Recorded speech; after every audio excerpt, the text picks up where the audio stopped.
අයිබෝවන් wedding advice YouTube නාලිකාවට ඔබ සාදරයෙන් පිළිගන්නවා. ඉතින් මේ වීඩියෝ පටය හරහා අපි කතා කරන්න සූදානම් වෙලා ඉන්නේ ඔයගේ ගොයින වේ චේන්ජ් එක සම්බන්ධව. මොකක්ද මේ ගොයින වේ චේන්ජ් එකක් කියලා කියන්නේ? මොකක්ද මේක ඇත්තටම අත්‍යවශ්‍ය දෙයක්ද? එහෙම නැත්නම් මේක හරහා ඔයාට මොන හරි ප්‍රශ්න වලට ඒ වගේ මුහුණ දෙන්න තියෙන challenges තියෙනවද? ඒව කොහොමද ඒවට face කරන්නේ? මෙන්න මේ කියන කාරණාව සම්බන්ධයෙන් මේ වීඩියෝ පටයේදී අපි detail කතා කරන්න බලාපොරොත්තු වෙනවා. ඉතින් channel එක subscribe කරලා bell icon එක click කරලා තියාගන්න. අපි මේ වීඩියෝ පටේ හරහා කතා කරමු ගොයින වේ චේන්ජ් එක පිළිබඳව.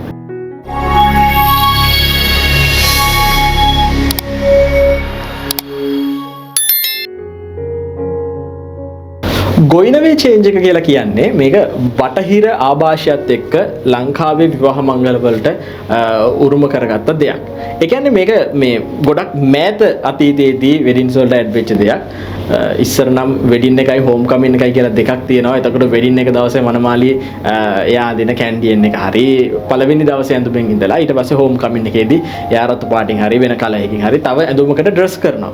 ඉතින් මේකත් එක්ක තව ගොයින වේ එකක් විදිහට වෙනම අවශ්‍යතාවයක් තිබුණේ. මේ ඇත්තට මේ ගොයින වේ එකක් කියලා කියන්නේ මනමාලිය මංගල උත්සවයෙන් පිටත් වෙන මනමාලයා සහ මනමාලිය දෙන්නම කපල් එක මංගල උත්සවයෙන් පිටත් වීම සඳහා සැරසෙන ඇඳුමට තමයි මේ ගොයින වේ ඩ්‍රෙස් එක කියලා කියන්නේ. ඉතින් කොහොම හරි වර්තමානයේ විවාහ මංගලවලදී අපි අර හෝම් කමින් කියන එක දැන් තරමක් අඩු වෙලා මේක one day function එකකට එනවනේ.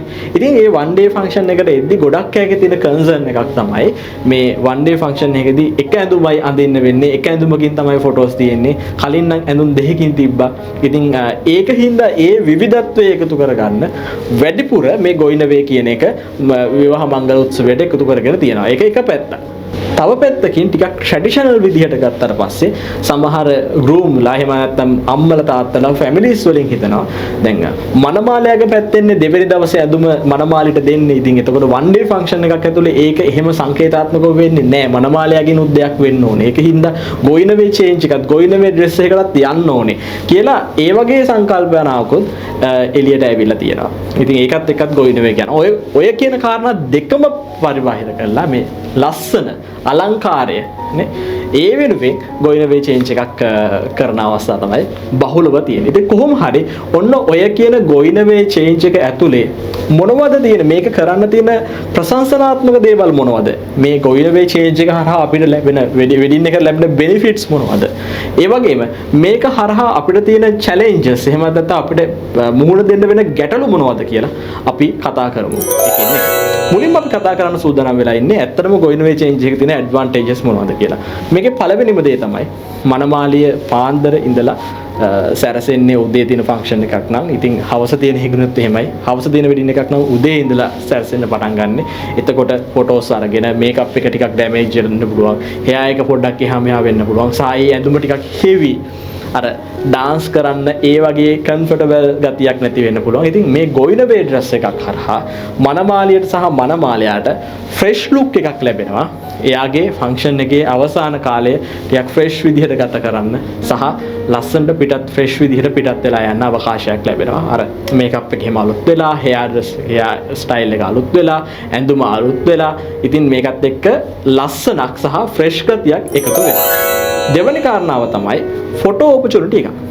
ඇත්තටම මේක ලස්සන අවස්ථාවක් නේ. මොකද මනමාලයේ උදේ කැඳුමකින් ඉන්නවා, හවස එයා ගොයින වේ චේන්ජ් කරලා හෝල් එකට ආයි ලස්සන විදිහට එන්ට වෙලා, එතනින් කේක් එකක් ෂැම්පේන් එකක් යනවා නම් ඒ දේවල් ටික ගිහිල්ලා ආයි ගෙස්ලත් එක්ක ෆොටෝස් අරගෙන නටන කරලා වෙනස්ම විදිහකට තමයි පිටත් වෙලා යන්නේ. ඉතින් ඒක ඇතුලේ මේක ෆොටෝජෙනික් කියලා අපි කියනවා. එහෙම නැත්නම් ෆොටෝ ඔපචුනිටි එකක් මේක හරහා නිර්මාණය කරනවා. ලස්සනක් මේක හරහා නිර්මාණය කරනවා. ඉතින් ඒකින්ද අර මම කලින් මම මේ වීඩියෝ එකේ මුලදිම කිව්වනේ කාරණා තුනක් හින්දා ගොයින වේ චේන්ජ් කරනවා කියලා. ඉතින් ඒක ඇතුලේ මේ කතා කරා මෙන්න මේ ෆොටෝ ඔපචුනිටි කියන එක. ඉතින් මේකත් එක්ක මෙන්න මේ කාරණා දෙක තමයි ගොයින වේ එකක් හරහා වෙඩින් එකකට ලැබෙන අපි කියනවා දායකත්වය. එහෙමත් නැත්නම් ඇඩ්වාන්ටේජ් එක එහෙමත් නැත්නම් බෙනිෆිට් එක මෙන්න මේ කාරණා දෙක තමයි අපිට හඳුන්වා දෙන්න පුළුවන්. අපි ඊළඟට බලමු මේක හරහා මොනවද දෙන්න පුළුවන් චැලෙන්ජස්.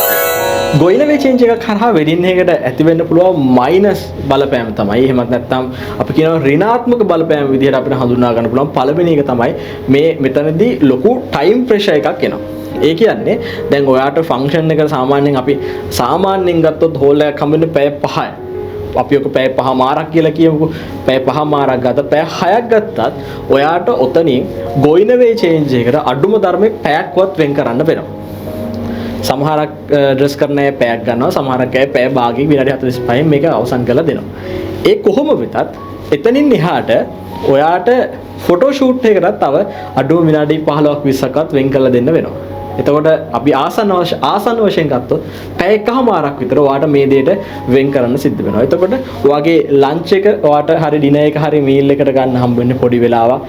ගෙස්ට්ලත් එක්ක කතා කරන්න තියෙන ටයිම් එක, ගෙස්ට්ලත් එක්ක ගත කරන්න තියෙන ටයිම් එක ඔයාට අඩු වෙනවා මේකත් එක්ක. සහ ඔයාගේ පිටත් වීම මේ දේවල් ඔක්කොම ටික ගත්තාට පස්සේ ටයිම් ලයින් එකකට ඇජෙන්ඩා එකකට ගත්තාට පස්සේ ලොකු ටයිම් රන් එකක් තමයි මේක ඇතුලේ කරන්න සිද්ධ වෙලා තියෙන්නේ. ඉතින් අපි වෙඩින් ප්ලෑනර්ස්ලා කෝඩිනේටර්ස්ලා විදිහට අපිට උනත් ලොකුම එෆර්ට් එක තියෙනවා going away change එකක් එක්ක ෆන්ක්ෂන් එකක් රන් කරගෙන යද්දී. මොකද හැමදේම ස්මූත්ලි ටයිම් එකට උන්නේ නැත්නම් අනිත් දෙයට ඒ ටයිම් එකේ ඉම්පැක්ට් එකක් වෙන්න පුළුවන් ඊට ඉස්සරහා තියෙන අංගයට. එතකොට ඔයාගේ ඩාන්ස් ෆ්ලෝ එකේ තියෙන ටයිම් එක වෙන්න පුළුවන්, ඔයාට ෆොටෝස් ගන්න තියෙන ටයිම් එක වෙන්න පුළුවන්, පිටත් වීමේ නැකත වෙන්න පුළුවන්. මේ හැම දෙයක් එක්කම ලොකු ටයිම් ප්‍රෙෂර් එකක් එක්ක තමයි ඔයා මෙතනදී යන්නේ. ඉතින් මේ වගේ තැනකදී ඔයාගේ වෙඩින් එකට එන අයගෙන් අර ලස්සන ගැන කතා කරනවා වගේම කපල් එක හෝල් එකේ හිටියා මදිනේ, තව ටිකක් වෙලා හිටියානම් ඊට පස්සේ අපි කියලා යද්ද බලද්දි කපල් එක හිටියේ නෑනේ හෝල් එකේ.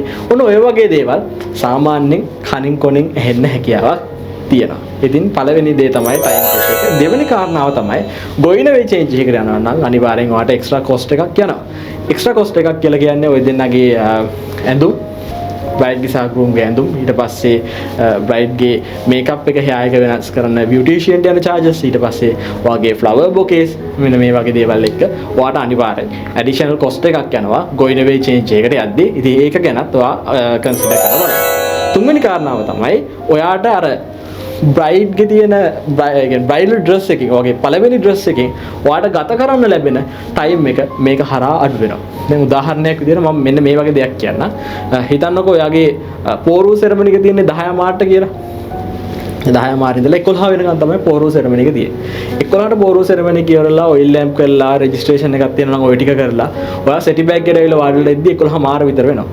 11 මාරින් ඉඳලා ඔයා 12 මාටවත් අඩුම ධර්මේ ලන්ච් එක ස්ටාර්ට් කරන්න ඕනේ. එතකොට ඔයා එතන ඉන්නේ පැය අර පෝරෝ සෙරමනි එකට අමතරව තව පැයක් වගේ තමයි හෝල් එකේ ඉන්නේ. 12 මාට ස්ටාර්ට් කරා එකට ඔයා යනවා going away change කරනවා. එකේ ඉඳලා දෙක වෙනකන් going away change එකට ටයිම් වෙනවා. එතකොට ඔයාලට පේනවා අර ඩ්‍රෙස් එකෙන් ඔයා ලොකු ගාණක් වියදම් කරලා ලොකු එෆර්ට් එකක් දාලා ඩ්‍රෙස් කරන්නේ ඒක. ඒකෙන් ඔයා පොඩි වෙලාවක් තමයි හෝල් එකේ ඉන්නේ. ඔය රැඳෙන්නේ කට්ටියත් එක්ක ෆොටෝ ගහන්න හරි මොකද හරි ඔයා රැඳෙන්නේ පොඩි වෙලාවක්. ඉතින් going away change එකක් නැති වුණොත් ඔයාලට ෆන්ක්ෂන් එක පුරාම ඒ ඩ්‍රෙස් එකත් එක්ක ඉන්න හැකියාවක් තියෙනවා. ඉතින් මෙතනදී එක මයිනස් පොයින්ට් එකක් විදිහට අපිට ගන්න පුළුවන්. අර බ්‍රයිඩල් ඩ්‍රෙස් එකෙන් ඔයාට රැඳෙන්න තියෙන කාලය මේක හරහා අඩු වෙලා යනවා. එතකොට ඔන්න ඔය කියන කන්සර්න් තුන තමයි මේලිම මේකේ මයිනස් පොයින්ට් විදිහට අපිට දක්වලා දෙන්න පුළුවන්. කොස්ට් එක සහ ටයිම් එකේ තියෙන කන්සර්න් එක, ටයිම් එකේ ලොකු කන්සර්න් එකක් තියෙනවා. සහ තුන්වෙනි කාරණාව ඔයාගේ අර මේන් ඩ්‍රෙස් එකත් එක්ක වට ඉන්න තියෙන සහ ගෙස්ට්ලත් එක්ක කතා බහ කරන්න, ෆොටෝස් ගන්න ඕවට තියෙන අවස්ථාව නැති වෙලා යනවා.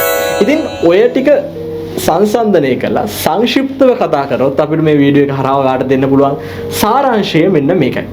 ගොඩ දෙනෙක් හිතාගෙන ඉන්නවා going away change එක කියලා කියන්නේ අත්‍යවශ්‍ය දෙයක් කියලා. ඒක වැරදි. මම මේ වීඩියෝ එකේ දෙවෙනි භාගයේ පටන් ගනිද්දිම ඔයාලට කිව්වා ඇයි going away dress එකකට යන්නේ කියලා. එතකොට මේක මේන්ලිම ලස්සන කියන දේ පදනම් කරගෙන ආපු concept එකක්. පසු කාලනෝ වෙඩින් වලට ඇතුළත් වෙච්ච concept එකක්. ඒක හින්දා going away change කියලා කියන්නේ අත්‍යවශ්‍ය දෙයක් නෙවෙයි. මේක essential නෑ. ඔයාට අවශ්‍ය නම් කරන්න පුළුවන්, අවශ්‍ය නම් බැහැර කරන්න පුළුවන්. ඒක කිසිම ප්‍රශ්නයක් නෑ.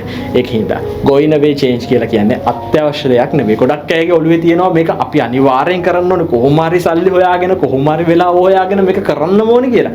හැබැයි ඒක අත්‍යවශ්‍ය දෙයක් නෙවෙයි. සමහරක් විට ඔයා ඒ going away change එකට යන එකකින් ඔයාගේ ෆන්ක්ෂන් එකේ ගොඩක් දේවල් මගහැරලා ෆන්ක්ෂන් එකේ ලොකු ටයිම් ස්ට්‍රෙස් එකක් එක්ක ඔයාට වෙඩින් එකේ වෙඩින් ඩේ එක අර අපි කියන ලොකු ප්‍රෙෂර් එකක් විදියට හැසල් එකක් විදියට බලපාන්න පුළුවන්. ඉතින් ඒකින්ද මේක ඔයාට සරලව ස්කිප් කරලා ඊට වඩා එන්ජොයි කරන්න පුළුවන්. ඊට වඩා ඔයාගේ දවස රිලැක්ස් එකේ ගත කරලා ලස්සන විදියට ගත කරලා කට්ටියත් එක්ක සුහදව කතා බහ කරලා ඔයාට මේ වැඩ ටික කරගන්න හැකියාවක් තියෙනවා. ඒකින්ද going away change කියලා කියන්නේ අත්‍යවශ්‍ය දෙයක් නෙවෙයි. ඔයාට අවශ්‍ය නම් ඔයාට වෙලාව තියෙනවා නම් ඔයාගේ එක්සිට් එක සහ ඔයාට ඇඳුම් දෙකකින් ගිහිල්ලා ලස්සන එක්සිට් එකක් ගන්න, ලස්සන ෆොටෝස් ටිකක් ගන්න, එහෙම අවශ්‍යතාවයක් තියෙනවා නම් ඔයා going away change එකට යන්න. හැබැයි ඔයාගේ ටයිම් එක ඇතුලේ දැනටමත් පැක් වෙච්ච ටෆ් ටයිම් එකක් නම් තියෙන්නේ. ටයිට් ටයිම් ෂෙඩියුල් එකක් නම් තියෙන්නේ. ඔයා going away change එකට යන්න එපා. එහෙම තැනකදී going away change එකට ගියොත් ඔයාට අර මං කිව්වා වගේ ගොඩක් දේවල් මිස් වෙනවා. එන කට්ටියත් එක්ක කතා කරන්න වෙන්නේ, ලොකු ස්ට්‍රෙස් එකක් එක්ක මේ වැඩ ටික කරන්න වෙන්නේ. ඒ වගේ තැනකට හරිම සිම්ප්ලි මේක ස්කිප් කරා. ඒක කිසිම ප්‍රශ්නයක් නෑ. ඒකෙන් හින්දා මම ආයි කියනවා වට සමරියක් විදියට going away change කියලා කියන්නේ අත්‍යවශ්‍ය දෙයක් නෙවෙයි. ඔයාට ලස්සනට දෙයක් කරන්න, ලස්සන ෆොටෝස් ටිකක් ගන්න, ෆොටෝජෙනික් විදියට ෆන්ක්ෂන් එක ටිකක් ලස්සන කරගන්න. ඔයාට වෙලාවක් තියෙනවා නම්, කාලය මුදල් තියෙනවා නම් going away change එකට යන්න. හැබැයි ඔයාටගේ ටයිම් ලයින් එක ටයිට් නම්, ඔයාට ටයිම් එක ගැන ලොකු කන්සර්න් එකක් තියෙනවා නම් කිසිම ප්‍රශ්නයක් නෑ. ඔයා going away change එක ස්කිප් කරලා ඔයාගේ ෆන්ක්ෂන් එක ලස්සනට ගලාගෙන යන විදිහට වැඩ ටික සූදානම් කරගන්න. ඉතින් ඔන්න ඕක තමයි going away change එක පිළිබඳව අපිට කතා කරන්න තියෙන ට්‍රුත් එක.